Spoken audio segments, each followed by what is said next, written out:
Hi, this is Nick Forster. We're going to share one of our favorite eTown shows from the archives, and it starts right now.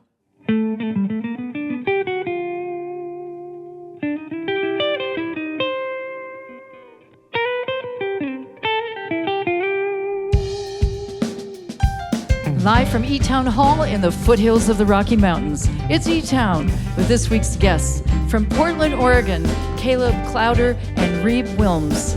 Interview guest, Nona Yehia. And from Clarksdale, Mississippi, Christone, Kingfish, Ingram.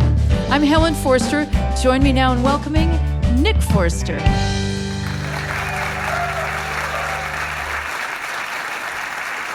Thank you, Helen. Thanks, everybody. Welcome to eTown Hall. So I don't know how many of you have seen pieces and parts of the new PBS documentary about country music that Ken Burns' crew put together. But one of the coolest things about that whole program is that it shows that all music is connected, basically. The tree has a lot of roots, and those roots include old fiddle tunes and field hollers and blues songs and church songs and Hawaiian music and jazz and blues. It's all in there.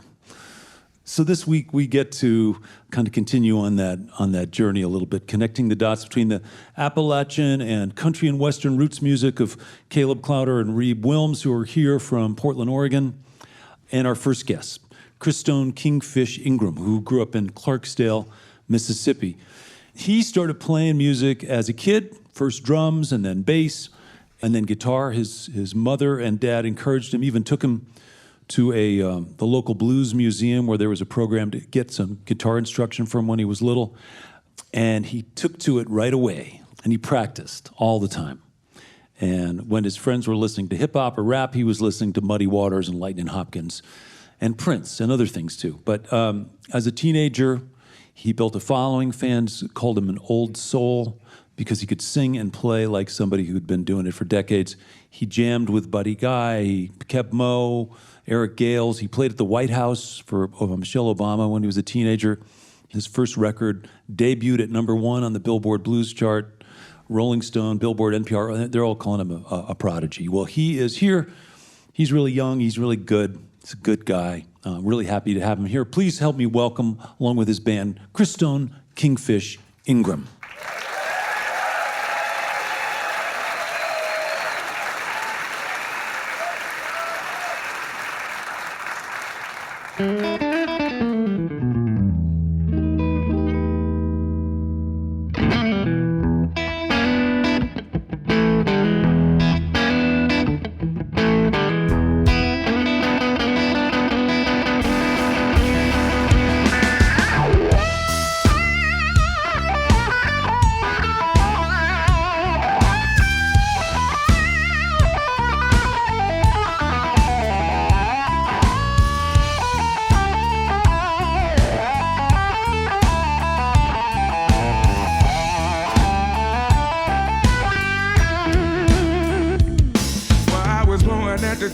The century, lucky to be born at all. I grew way down in Mississippi when I heard Robert Johnson call. Well, I've seen a lot and I done a lot, just too young to lay down in that home. Well, I'm just trying to fly high and I die before I'm old.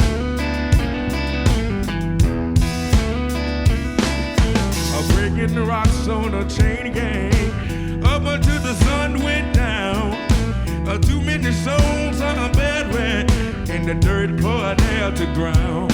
Well, I've seen a lot and I've done a lot, just too young to lay down in that home. Well, I'm just trying to ride high and I die before I'm old.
about us. I poke around his neck just for fun.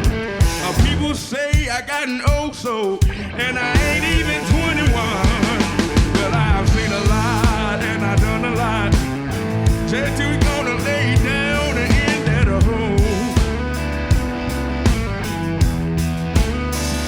Well, I'm just trying to fly high, and I die. I'm just trying to fly high, and I die. Well, I'm just trying to fly high, and I die. Before I'm old.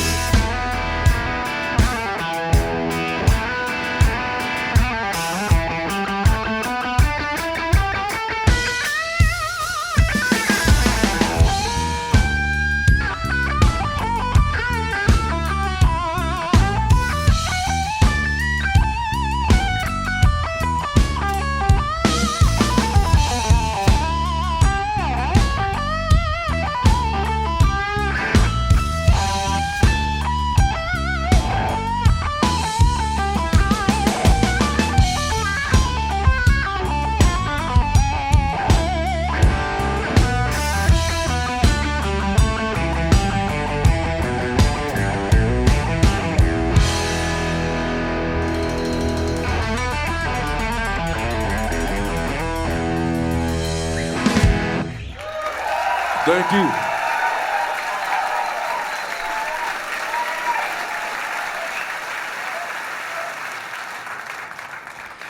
Christone, Kingfish, Ingram, welcome to eTown. Thank you for having me, man. I appreciate it. You are a soulful player and a soulful singer. Thank you. And you've been writing songs about that. I know there's a song on your record called Been Here Before. Have people been telling you that you're an old soul? Pretty much. Yeah. Yeah. Now, when did you start writing songs? I would always write songs when I was like around 12 and 13, like gigging and stuff, but I felt like they were crap, you know? So I felt like I didn't write my first good song until age 15, and that was outside of this town. And the reason being because that was the first time that I actually took a real life experience of mine and actually put it on paper rather than writing other songs and singing about stuff I didn't heard, you know, that I know I didn't go through, you know. Right. And the song you wrote when you were 15 or 16, Out of This Town, is a really good song. Thank you. It's about probably feeling that tight-knit community and wanting to break out a little bit. Right, you know? right. Well, how old were you when you played at the White House for Michelle Obama? I think I was about 14.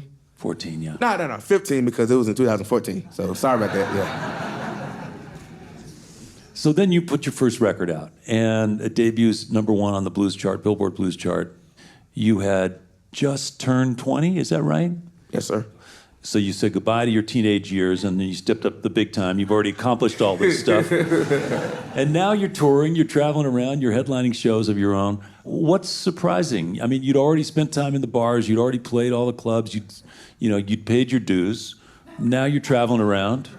What's surprising to you? I mean, honestly, to put all of it in a nutshell, I didn't think all of this was going to come fast, you know, from the, album, debuting at #1 and everyone loving it. It's just, I felt like one day it was going to come, but I didn't think it was going to come this early. So, honestly, with all, long story short, all of it's overwhelming. Yeah. So. Well, you're up to the challenge, man. You sound great. You really play amazingly. And there on your record, there's Kev Mo, there's Buddy Guy playing on your record. Yes, sir. How old were you when you met Buddy Guy? Probably around that same time, right? I was 14, and I opened a show for him in Virginia. And then, years passed, and then we got a chance to, officially meet and stay down in Portland, Oregon at the Waterfront Blues Festival. And that was the first time I, officially met him and got a chance to play with him that same night as well. Yeah. And he's proud of you. Doesn't he? He calls you I hope the so. future of the blues. He's all excited about you. Yes, sir. Yes, sir. That's the OG, as we like to call him. I was just impressed by the fact that you get so many different tones out of your guitar. And I was thinking maybe if we kind of go over to where your guitar and your amp and your rig is, maybe you just give us a little tour of some of your sounds that you're getting with your electric guitar. Yeah, I have the wah.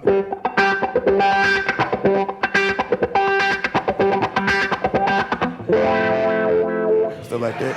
And Distortion, like when it comes to like blues soul, I like a lot of Hamburger stuff like Otis Rush and Albert King, and when it comes to Gary Moore tones, I get stuff like this. So.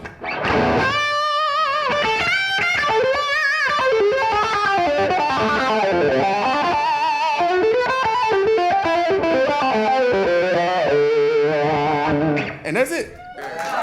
Well, that's not it.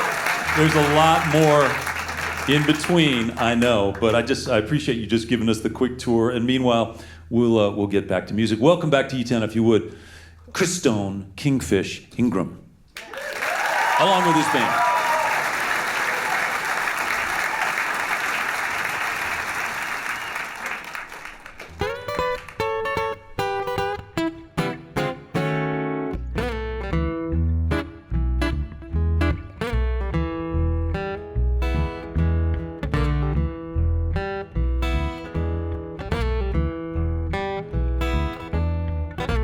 Some days I feel so different.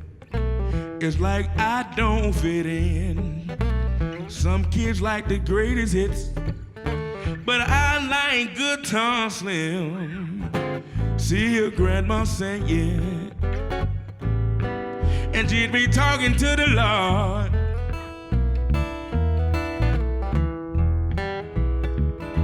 Well, I can still hear grandma saying, child, you've been here before.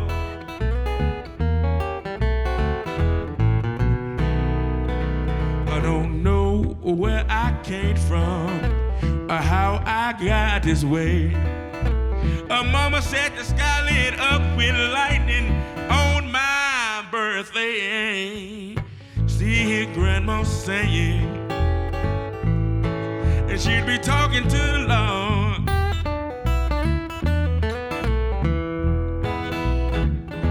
Well, I can still hear my grandma saying, child, you've been here before.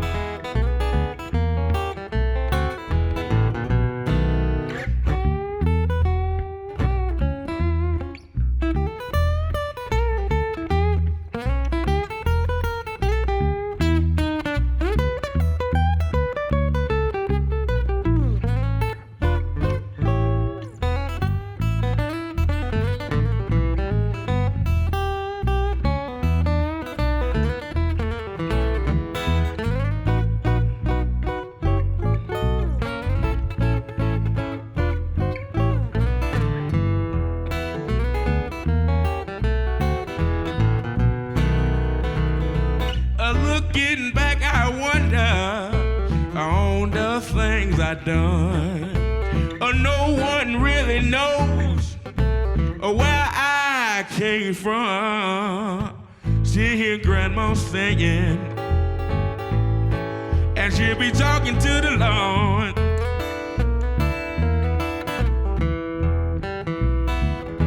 Well, I can still hear grandma saying, child, you've been here before.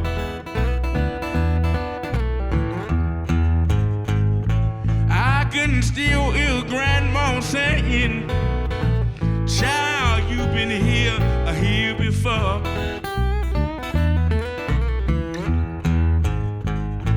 I can still hear grandma saying, child, you've been here before.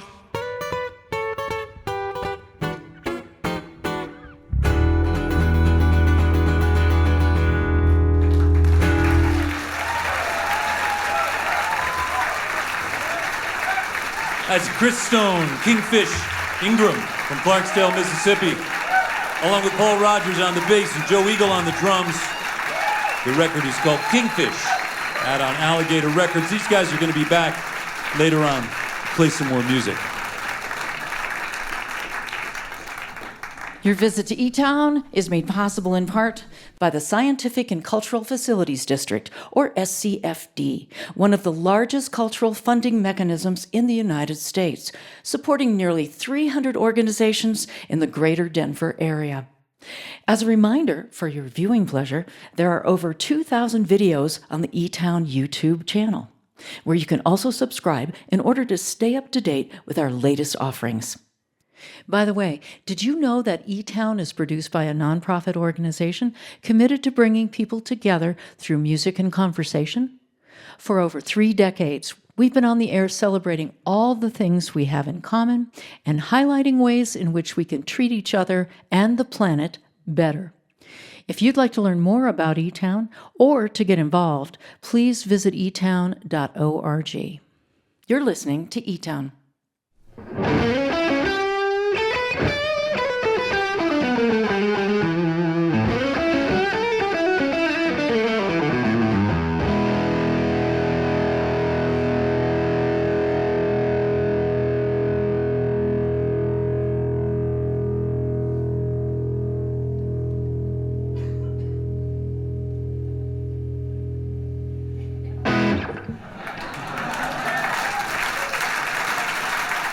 Oh, man. Christone, Kingfish, Ingram, he gets a great sound.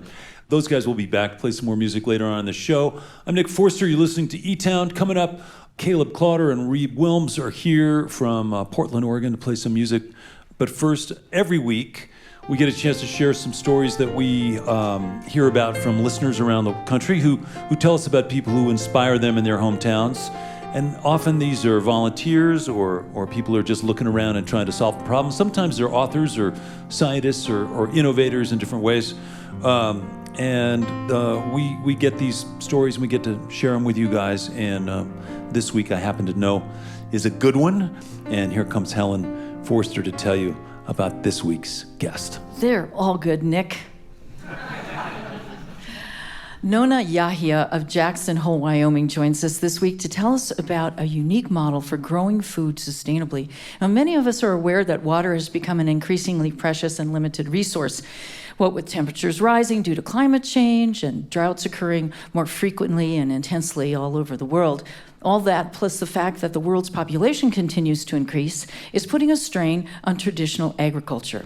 Now, I hadn't realized this, but agriculture accounts for roughly 80% of our nation's water use. And in many Western states, it's actually over 90%. And this is according to the U.S. Department of Agriculture. The system that Nona and her colleagues have set up in their town of Jackson uses significantly less water and grows plants noticeably faster than traditional farming methods. The project is called Vertical Harvest, and Nona's here to explain how it all works. So please welcome Nona Yehia.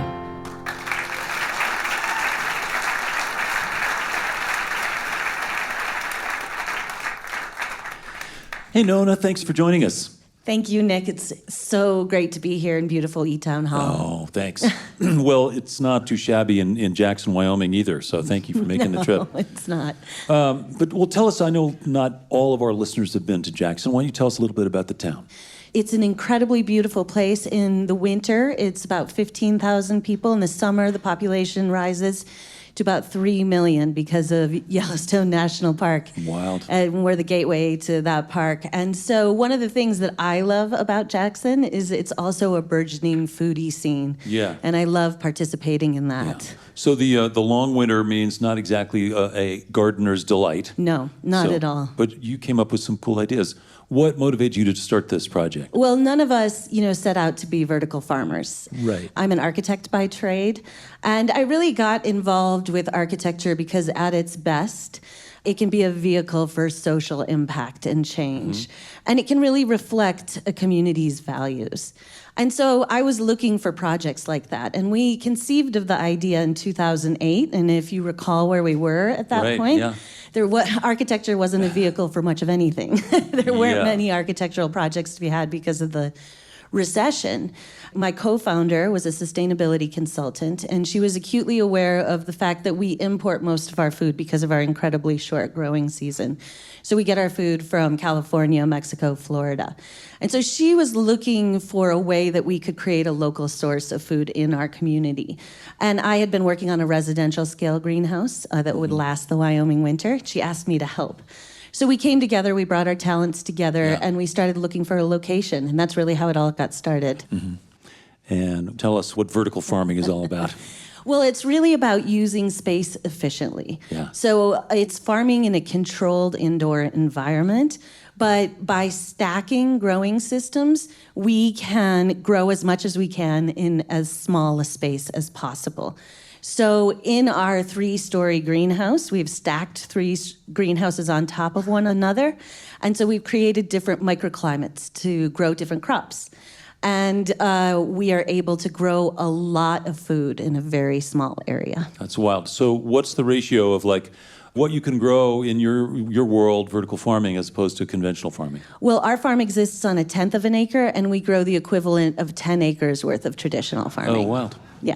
Well, so, It's pretty amazing. Wow. And all year round, which for Jackson, that's pretty important. That's pretty important. So who works the greenhouses? You have a bunch of employees or volunteers, or how does it work? Well, that was another need that we addressed. So Jackson's a ski town. People come to ski, to party, and then they leave. Mm-hmm. In the meantime, we had a local population that was looking for consistent, meaningful employment. So my third co-founder is an employment facilitator, and she said, hey, if you get this greenhouse off the ground, would you consider employing my clients that have physical and intellectual disabilities? So we created an employment model based on that. This population had a 78% unemployment rate in our town, and they want to find meaningful work. Right. I have a brother with developmental disabilities, and in our country, we really do a good job nurturing this population during education, but when it comes to employment, it's like falling off a cliff. So that became part of our mission from the very beginning. That's great. What do you do with the food? Well, we sell it to our burgeoning restaurant scene, as well as our grocery stores. And now, recently, we've been growing enough food to be able to export to Idaho and Montana in the wintertime as well. That's wild. That's wild. And of course, you're also cutting down on just the carbon footprint of importing everything to Jackson in the wintertime. You're actually making stuff that the restaurants can use. Is it a nonprofit organization that's doing the whole thing, Vertical Harvest? No, it was really important for this not to be a charity. Nonprofits do amazing work in our communities. We all know that.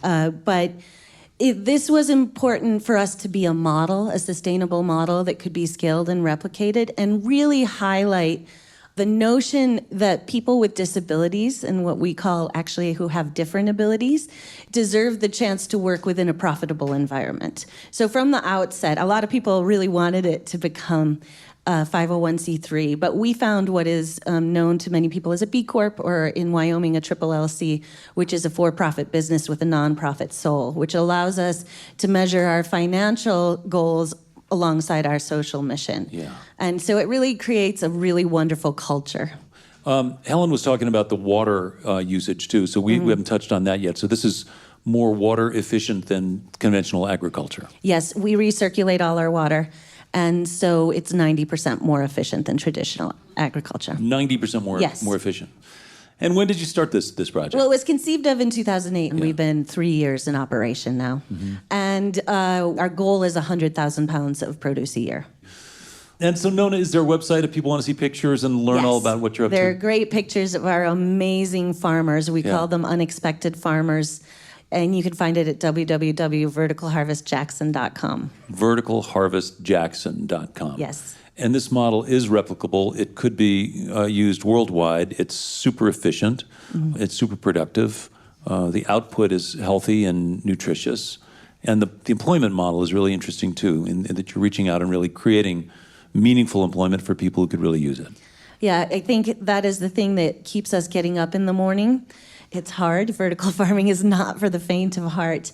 But our farmers who were before Vertical Harvest, cleaning hotel rooms and washing dishes, and we all have to start somewhere. The difference is now they have a career path that not only creates the most important commodity to any community, healthy, nutritious food, but they are leaders in a fast-growing industry that has the potential to help solve some of our world's most pressing problems. So it's a sea change of perception for this population, and I think we like to say that we grow food and futures. Oh, that's great. Nona, thank you so much for sharing your story about Vertical Harvest. Once again, that's Nona Yehia from Vertical Harvest. Jackson Hole, Wyoming. Thank you so much. Thank you. Wow, what a great story. If by chance you tuned in the middle of this segment and you'd like to hear the whole thing, as always, you can find this program for free through your favorite podcast distributors or on our website, eTown.org. Thank you, Helen. Thank you, Nona. Vertical Harvest. We've got more music coming up from Christone, Kingfish, Ingram in a little while. Right now, I'll tell you about our next guests. Caleb Klauder and Reeb Willms are real Northwesterners.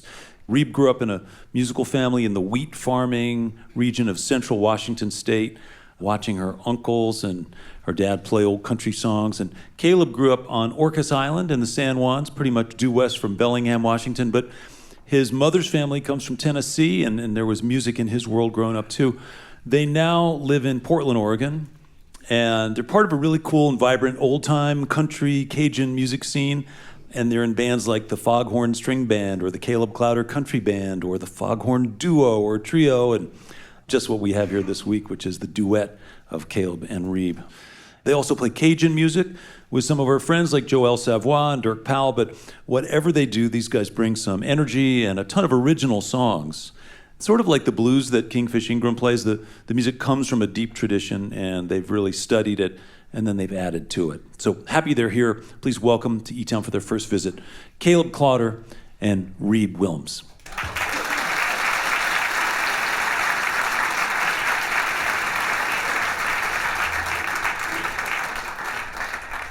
Thank you. We're going to start with some Buck Owens for you. This one's called There Goes My Love. And we're going to get the E-tones to back us up.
Thank you so much. We'd like to invite Helen Forrester out here to join us for some vocals on this next song.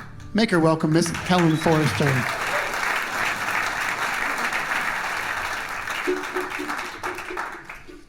Well, like Nick said, we do like to go down to Louisiana quite a bit and play with some of our friends down there, like Joel Savoy and Jesse Leger, and we've played with Dirk Powell quite a bit down there, and a lot of friends down there.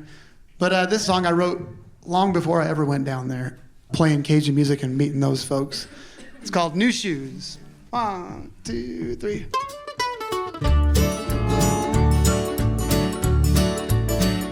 Oh, now if you're going down to New Orleans, baby, won't you take me with you? Oh, 'cause I can't stand sitting around wondering what it is that you do. Oh, now it seems the way that you talk to me ain't like the way you used to. Oh, and if things around here don't straighten out, gonna buy myself some new shoes. I'm gonna walk away from your heart. I'm gonna sing my way back home. Do, do, do. All now Louisiana, Baton Rouge, Newtown, to sing the blues to you. Oh, I said I'll call you on the telephone to find out you're not all alone and I'm blue. Oh, and so I walk on down to the 5 and dime. I buy some shoes and start to look real fine today. Oh, and I got my head up high, I never cry, I carry on that way. I'm gonna walk away from your heart. I'm gonna sing my way back home. I'm gonna walk away from your heart. I'm gonna sing my way back home. Do, do, do. See that piano now?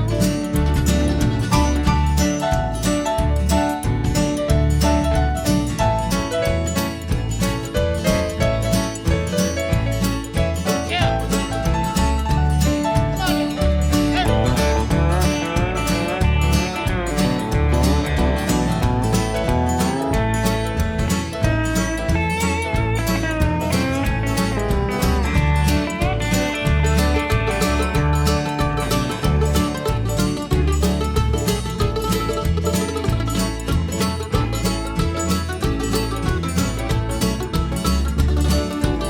Oh, now Louisiana, Baton Rouge, Newtown, I'm gonna sing the blues to you.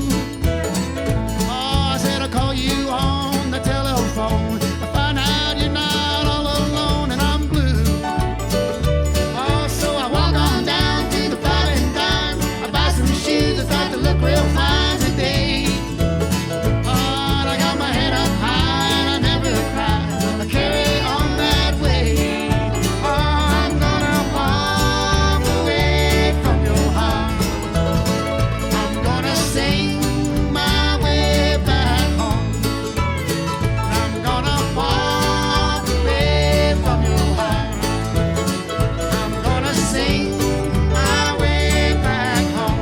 Oh, I'm gonna walk away from your heart.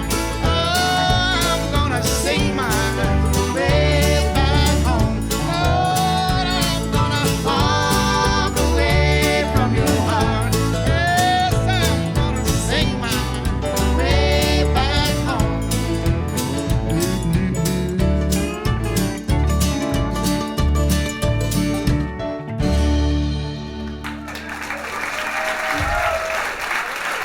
Thank y'all. Thank you, Helen. Woo.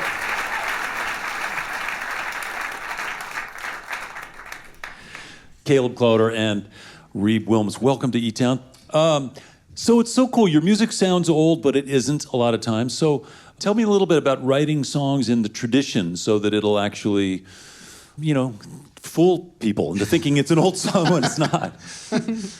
I don't know.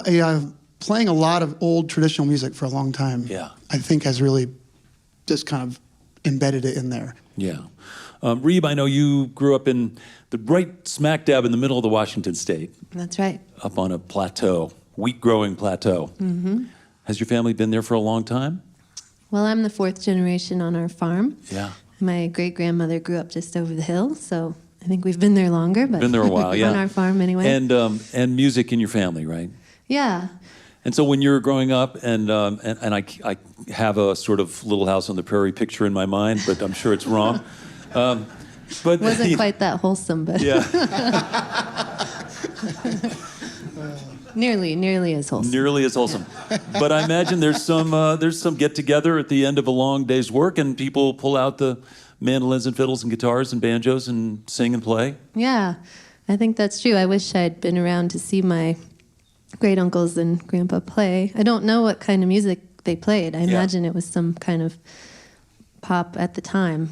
You have their instruments, though, right? I You have do, a couple of yeah. their instruments, yeah. And my dad and uncles play when they get together, and Yeah. they've always been singers. They love to sing, and they love to sing harmony. They all play guitar. They all learned how to play on their own. They started with a baritone ukulele and taught themselves how to play, and then moved on to guitars. So It's cool, and it's rare. I don't know how many people. Raise your hand if you grew up in a house where everybody at the end of the day played music. I don't. Yeah. I'm not seeing it. Yeah. So It is rare, that's pretty cool. And Caleb, you're out there on Orcas Island. Yeah. That's a statement to be from Orcas Island. It's a long ways away.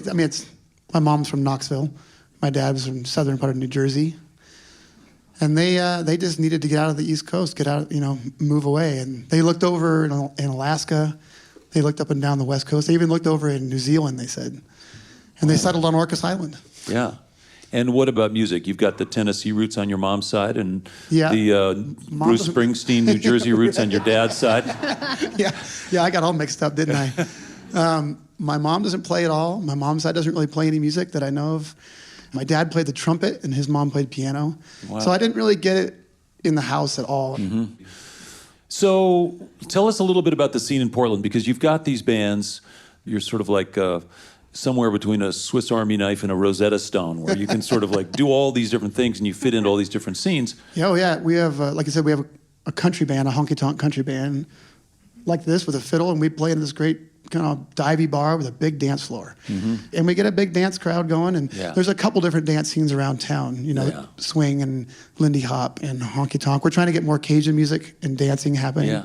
Started a festival. Speaking of Cajun music, you guys were involved with a great tribute record to Jimmy C. Newman called Farewell Alligator Man. It's really a good sounding record, and Jimmy C. Newman, for those who don't know, was a Louisiana-born member of the Grand Ole Opry. He had the great nudie suit with the alligators on it. They called him the Alligator Man. Yeah. And he was a prolific songwriter, and a lot of people don't know that. And your record, in a way, was a real eye-opener even for me, who knew about him and his legacy, but I'd forgotten the songs that he'd written. Mm-hmm. Farewell Alligator Man, if you guys can find it. It's a great record out on Valcor Records. Well, listen, I think that, what I love about this combination of artists this week is just that you guys are so different from each other and so connected in ways that make sense, at least to me. So we've got more music to get to. Would you welcome back to eTown Caleb Klauder and Reeb Willms? Thank you. All right, we're going to get Nick and the E-Tones back out here. We were talking about that wonderful record, the tribute to Jimmy C. Newman. And like Nick said, a lot of people don't know who he is or was. He wrote songs like Cry, Cry, Darlin', which are some of the biggest country hits ever. He also wrote a song George Jones made famous called Don't Stop the Music. And another thing about Jimmy Newman is that back in the day, he was actually on the Grand Ole Opry and came all the way from Mamou, Louisiana, this little tiny town in Louisiana. And it's the Cajun capital of the world. And he was singing these early songs where he was writing in English, even though he was speaking Cajun French. And he got all the way to the Grand Ole Opry. What a huge feat for a guy from Mamou, Louisiana. Long story short, here's a song that he wrote back in the early days called You Didn't Have to Go. And it's just showcasing his beautiful lyrics and songwriting. I think his old country songs are some of the great examples of where Cajun music and country music mix and influence each other. So here's one of those songs. 1, 2. Oh, you didn't have to go. You knew that I'd be blue. And now you're far away.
never be a day of sunshine without you.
Thank you all so much. All right. Thank you.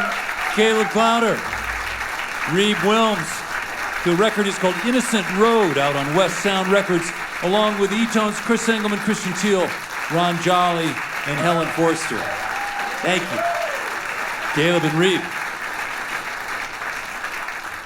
This portion of eTown is made possible by the Bohemian Foundation, building stronger communities through the bohemian qualities of creativity and imagination, on the web at bohemianfoundation.org.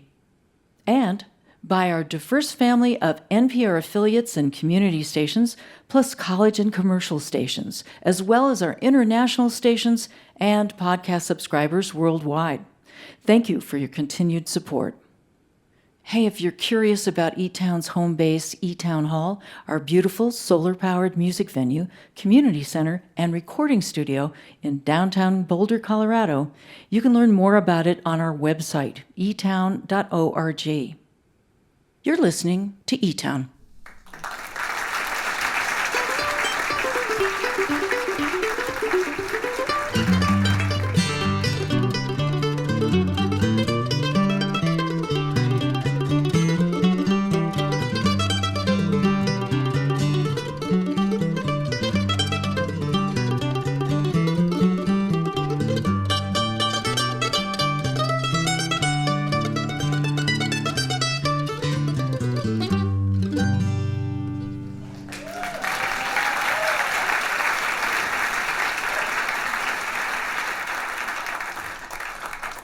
I'm Nick Forster. I'd like to say hello to our listeners who hear eTown on stations like WKMS in Murray, Kentucky, on KKRN in Round Mountain, California, and on WNCS in Montpelier and Burlington, Vermont.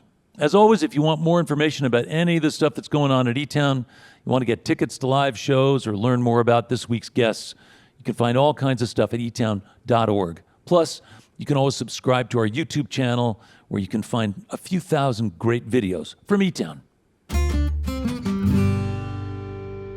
Okay, so we learned so far that all music is connected, and the blues is part of everything. It travels everywhere, and there's an audience for American blues or bluegrass or country or old time or jazz or Cajun music literally all over the world. And we all should be proud of this amazing and peaceful American export. In fact, we might want to try to create the Department of American Music or something like that as a part of the State Department, because the world is safer when diplomacy is working, and music does connect us all. So I think that might be something we want to check out. Diplomacy through music. I think we can do it. Right now, would you please welcome back one of our great ambassadors, Christone Kingfish Ingram.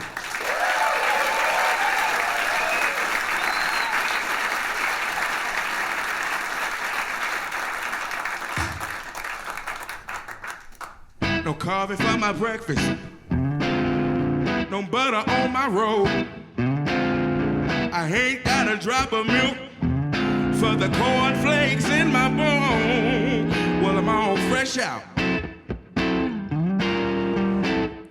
Said I'm all fresh out. Ain't had no loving since the day you went away. Said I'm all fresh out.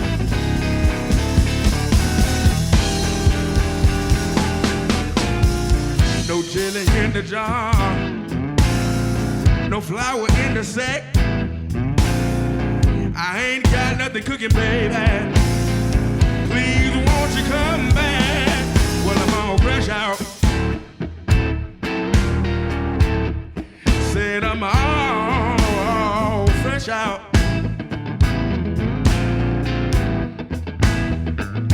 Ain't had no loving since the day you went away. Said I'm all fresh out.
Drank up my last bottle of Johnny Walker Red.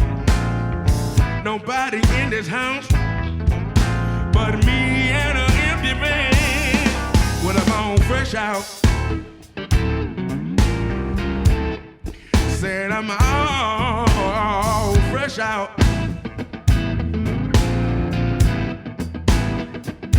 Ain't had no loving since the day you went away. Said I'm all fresh out.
That is Christone Kingfish Ingram from Clarksdale, Mississippi, along with Paul Rogers on the bass and Joe Eagle on the drums.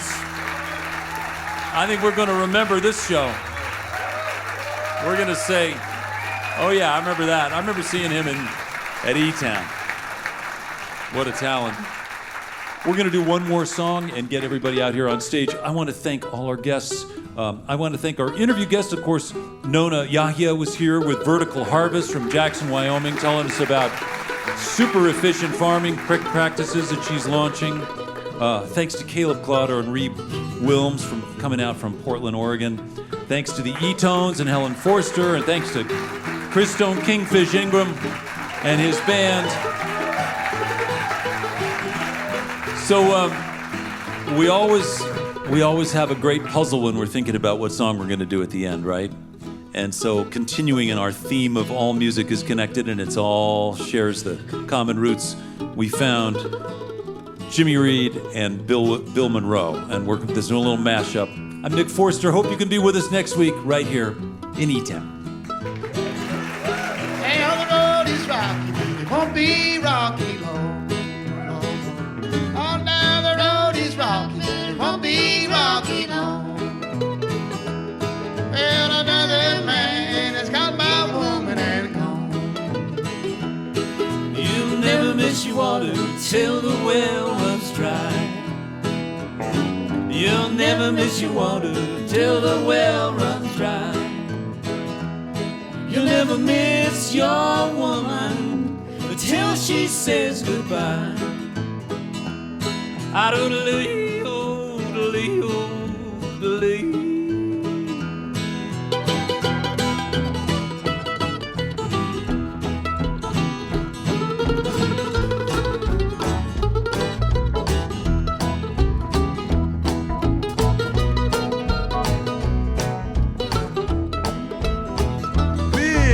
A man,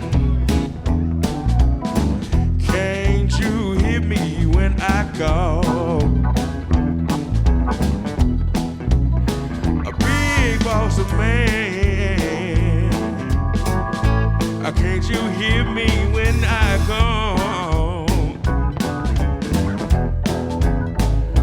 Well, you ain't so big, you just tall, and that's all.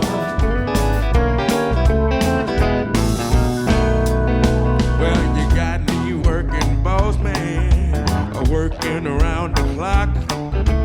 When I want a drink of water, and you know you won't let me stop. A big boss of man. Can't you hear me when I call? Well, you ain't so big, you just tall, and that's all.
Can't you hear me when I call?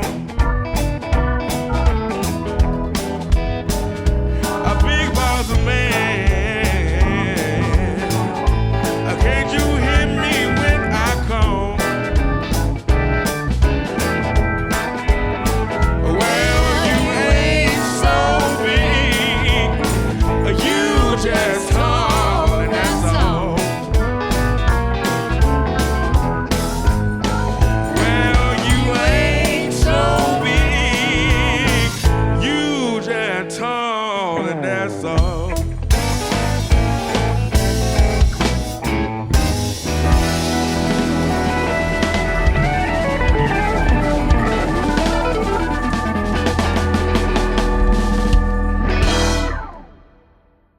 This is a production of eTown.